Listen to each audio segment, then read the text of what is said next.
तपाईले वर्षभरि मेहनत गरेर कमाएको पैसा मध्ये ठुलो हिस्सा ट्याक्समा जान्छ। तर के तपाईलाई थाहा छ, इन्सुरेन्स र डोनेसन प्रयोग गरेर तपाईले लिगल्ली आफ्नो ट्याक्स घटाउन सक्नुहुन्छ।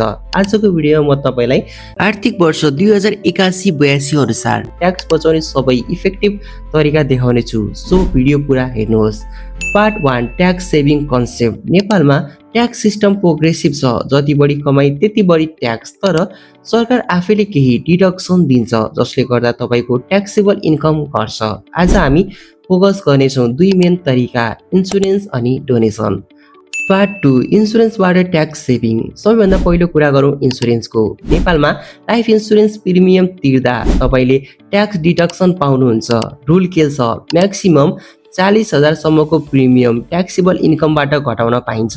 एक्जाम्पल हेरौँ, यदि तपाईको एनुअल इन्कम 5 लाख छ भने र तपाईले 40,000 इन्सुरेन्समा लगानी गर्नुभयो भने अब ट्याक्स लाग्ने इन्कम हुन्छ 4,60,000 मात्र। रिजल्ट, तपाईले हजारौं रुपियाँ ट्याक्स बचाउनुहुन्छ।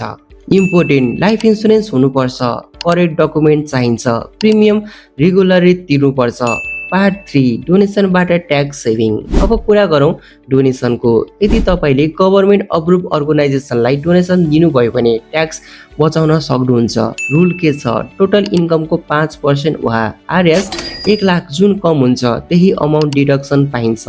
एक्जाम्पल, यदि तपाईको इन्कम 10 लाख छ भने 5% यानि कि 50,000 तपाईँ 50,000 सम्म डोनेसन गरेर ट्याक्सेबल इन्कम घटाउन सक्नुहुन्छ। इम्पोर्टेन्ट, डोनेसन लेजिट अर्गनाइजेसनलाई दिनुपर्छ, क्यान बिल रिसिप्ट लिनुपर्छ, ऱ्यान्डम डोनेसन काउन्ट हुँदैन। Part 4, common mistakes. यहाँ धेरैले गल्ती गर्छन्। फेक इन्सुरेन्स क्लेम, रिसिप्ट बिना डोनेसन, लिमिट भन्दा बढी क्लेम। यस्ता गल्ती गर्दा पेनल्टी पनि लाग्न सक्छ।